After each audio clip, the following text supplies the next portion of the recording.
This is ABC15 Mornings. Honoring Officer Christopher Farrar. Today, he will be laid to rest after being killed in the line of duty last week. How you can pay your respects this morning. Got an update on the Arizona election audit, including how the Maricopa County Board president is responding to threats of subpoenas from the state Senate. Plus, open your heart and your home to a new four-legged friend. How you can adopt a shelter pet for free this weekend. But we want to start off with some breaking news this morning. One person is in critical condition after a shooting involving police. This happened last night near 55th Avenue and Happy Valley Road. Here's a live look at the scene right now, and as you can see, it looks like that there was a crash that was also involved in this, and Phoenix police are still on scene there investigating. We're told that no officers were hurt in this incident. We're still waiting to get another update from Phoenix police, and of course we will provide any updates to you as soon as we get them into the newsroom. Nohe. In the meantime, we want to say good morning to all of you. 6 o'clock on this Saturday. Great to be back with all of you after maternity leave. I'm Nohe Graf. Yeah, great to have you back, Nohe. I'm Mark Thompson, social distancing here up in the balcony, just a little bit away from Nohe this morning. Before a weather update, we also want to catch you up on some wildfires that we've been tracking for you across the state. Right now, we're tracking two wildfires here in Arizona, the Cooper Canyon fire near Globe and the Verde fire near Fort McDowell. The Cooper Canyon fire burning now 1,500 acres since it started yesterday afternoon. It's still 0% contained. The flames spreading on both sides of the US 60, closing down the highway. Crews, they are now working to protect buildings at a nearby ranch. The fire appears to be human caused, but the exact cause of the fire is still under investigation. Meanwhile, the Verde fire, that's burning about 60 acres not far from Fountain Hills. This picture is from a viewer showing us more smoke coming from that fire. You can see it in the distance there. The cause of the fire is also under investigation this morning. And this comes as new fire restrictions go into effect here in Arizona starting this weekend. The Apache National Forest is enforcing campfire and smoking restrictions, and the State Department of Forestry also cracking down on campfires on land owned and managed by the state in Apache and Navajo counties. Let's send things back over to Nohe now for a look at our weather conditions as crews prepare for yet another day of fighting flames. Any relief in store for those firefighters, Nohe? So not really. In fact, the winds are going to be turning up this weekend, and so that is going to be another hurdle for them to get over. The forecast for the Cooper Canyon, excuse my spelling up top, I thought it was Copper Canyon. So Cooper Canyon fire near Globe. It will be more mild temperatures for much of the morning and mid-morning hours in the 70s, so that is helpful. They could make some headway this morning, and the breezes will be calmer until about 11. Then they start getting closer to 10 and even up to 15-mile-an-hour winds, and will warm into the 80s in that area. So certainly our wildfire risk factors are high right now because of those winds, and they will continue to get stronger tomorrow. So fire crews are going to be on the clock trying to beat those winds and make some headway before they start to stoke the flames.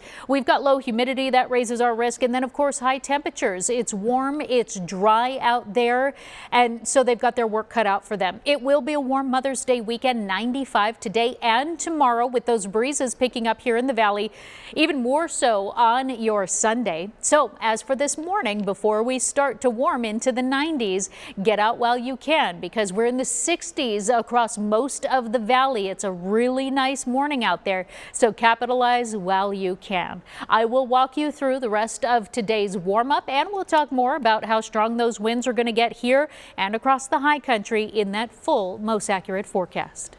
All right, Nohe, thank you. Our other big story this morning, honoring a local hero killed in the line of duty. Today, Christopher Farrar, he will be laid to rest. Last week, he was hit and killed by a suspect in a stolen car during a pursuit.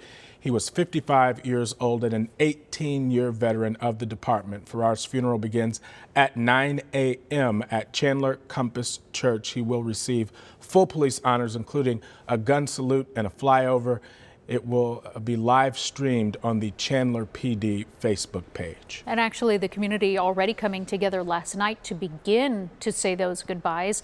A procession led by a police motorcade carried Farrar's body to the church where his funeral will be held today. Farrar and his family greeted by fellow law enforcement as well as community members whom Farrar served for nearly 2 decades. He was the type of individual that every connection he made with somebody was personal with him, and he wanted to make a better life not only for himself but for everybody he met. It's heart-wrenching because I know that each and every day the law enforcement officers go to work, that could be the last day that they're alive. A true community police officer. Farrar's casket carried by those who he served alongside into the church. You see that happening there. He is survived by his parents, 3 children, and a granddaughter. We are going to have live coverage leading up to today's services coming up in our 8 o'clock hour right here on ABC 15 Weekend Mornings. So we hope you'll stay with us. Yeah, and of course, you remember that a Gilbert police officer was also hurt in last week's pursuit. Rico Aranda's wife says that he is now in rehab for a brain injury, but is in good spirits and is staying positive. His wife says that he's already talking about going back to work, but we wish him a complete recovery. I mean, know firsthand that it takes a lot of rehab to get over something like that, but our prayers are with his family this morning as well. And this morning we are waiting to learn more about a crash last night that may have involved a Valley police officer. This is video from our Cliff Castle chopper overhead near Central and Dobbins in Phoenix. It's unclear what caused the crash or whether anyone was hurt. We're going to be checking for updates, and of course we're going to bring you the very latest information as it comes in.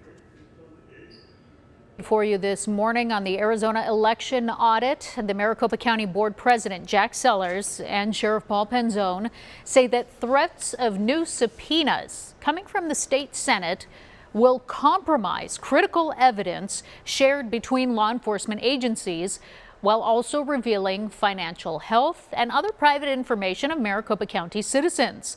Meanwhile, Senate President Karen Fann responding to a letter that was sent to her by the Justice Department.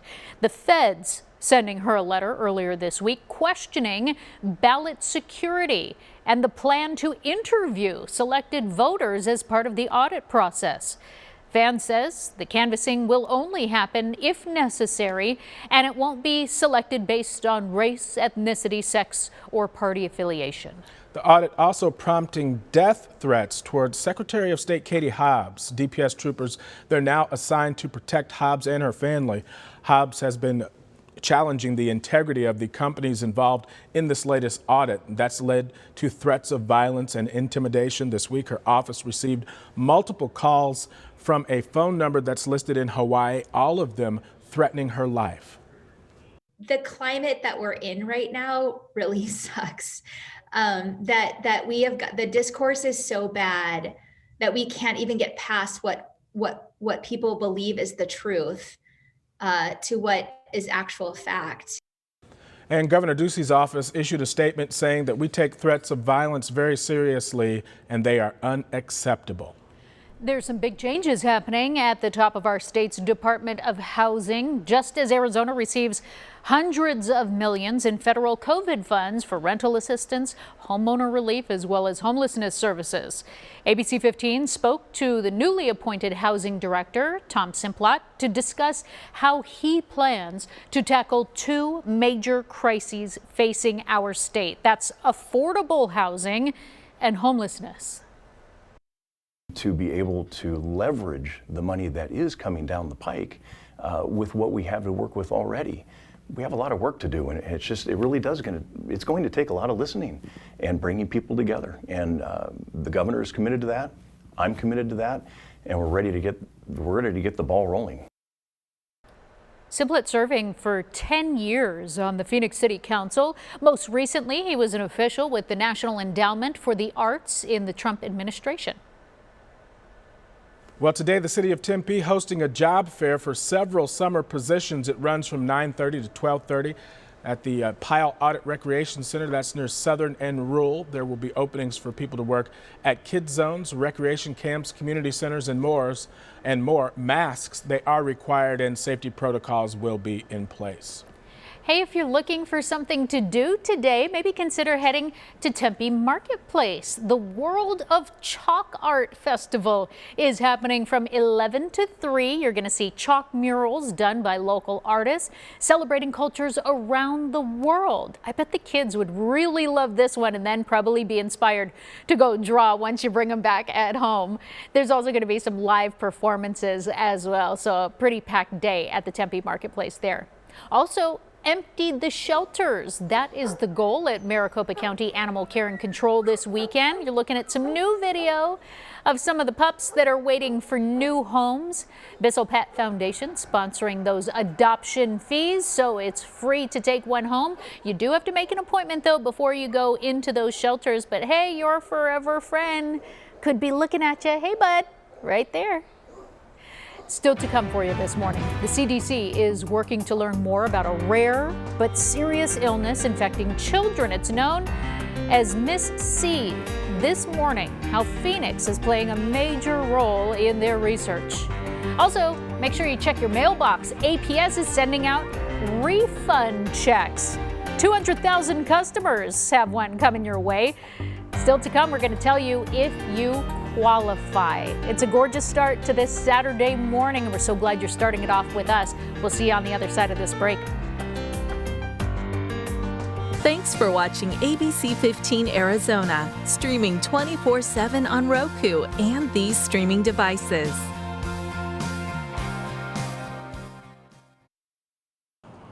Arizona's annual Heat Relief Network is launching to help stop the alarming rise in heat-related deaths over the past few years. The network provides cooling centers, hydration stations, and bottled water for those who are suffering in our extreme temperatures. You can find out more at azmag.gov. All right, Nohe, what are we looking like today as far as the heat? Not quite triple digits, maybe? No, Okay. So we're going to avoid the triple digits, which is nice. It's kind of weird that we're getting into that time of year where we're actually excited to see the 90s, right? But that is going to be our temperature today, back in the 90s, at least here in the valley. To start off this morning, though, nice and comfortable around the state. Certainly quite a bit cooler if you're up in the high country this morning. We're in the 30s in the Grand Canyon, low 40s in Flagstaff.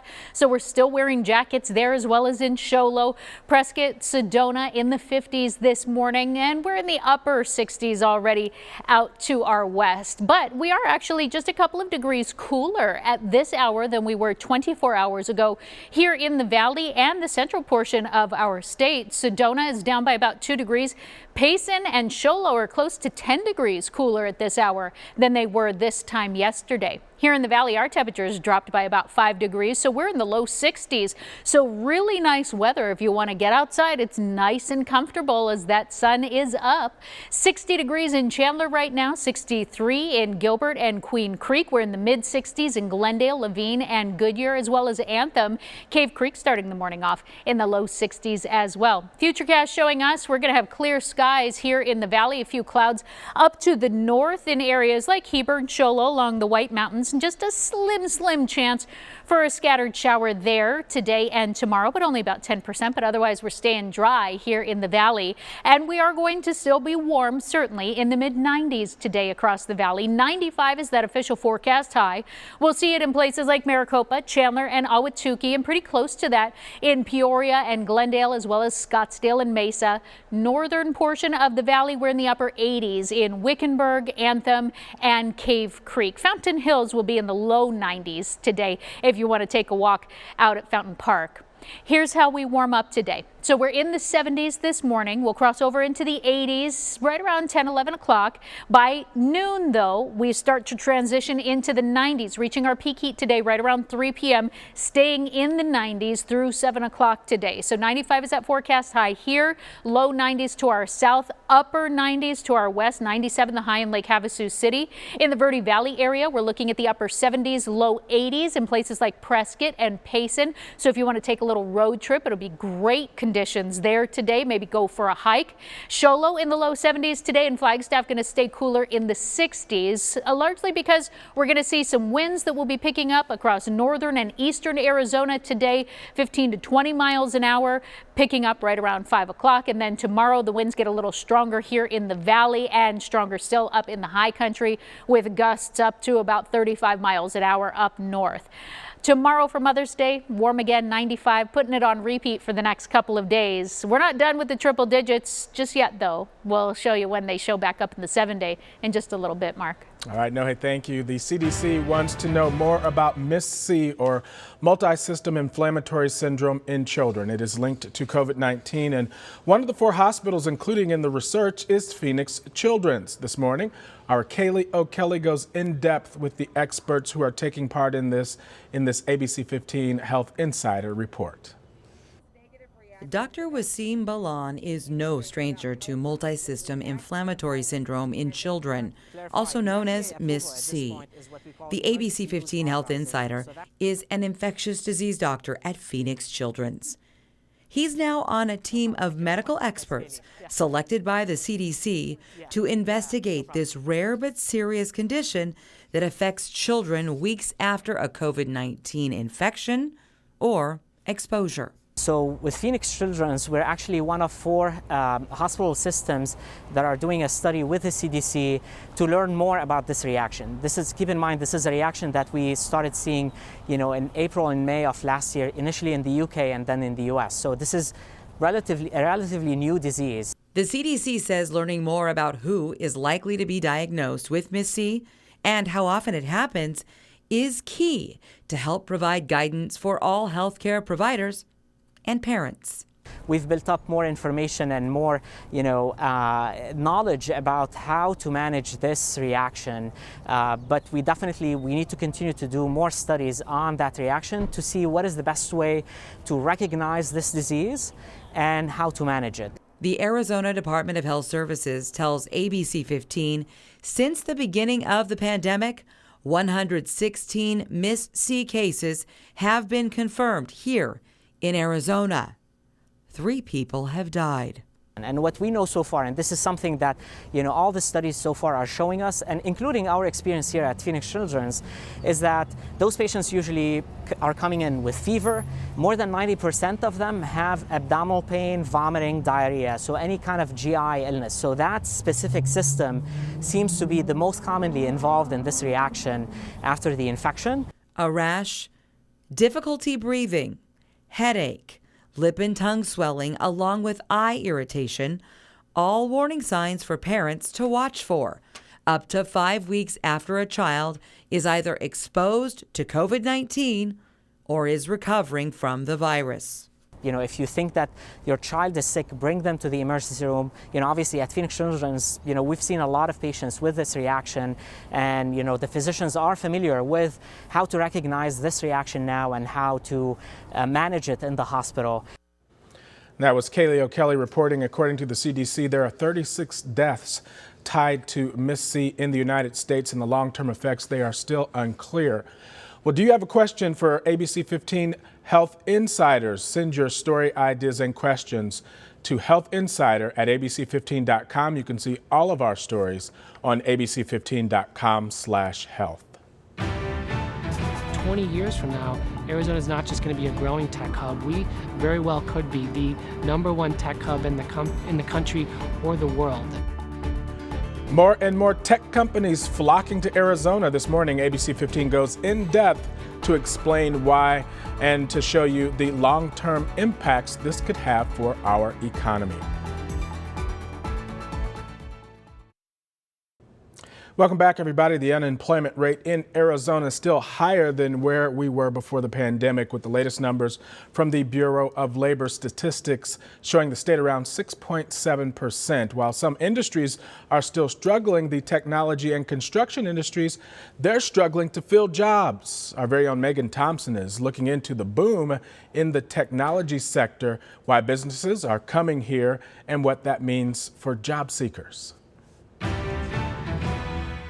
I've talked one-on-one with Google executives who tell me all around the U.S. there are nearly 2 million jobs that are sitting empty in the technology industry. And here locally, the Greater Phoenix Chamber of Commerce says we are running into a shortage of trade and construction workers. By 2024, more than 200,000 people will be needed to keep up with demand. The move of companies like Intel, Apple, Boeing, Google, OfferPad, Carvana, Truly. The list goes on and on. Arizona has become sort of like Silicon Valley. 20 years from now, Arizona is not just going to be a growing tech hub. We very well could be the #1 tech hub in the country or the world. CompTIA estimates our state's tech industry generates nearly $35 billion in economic impact.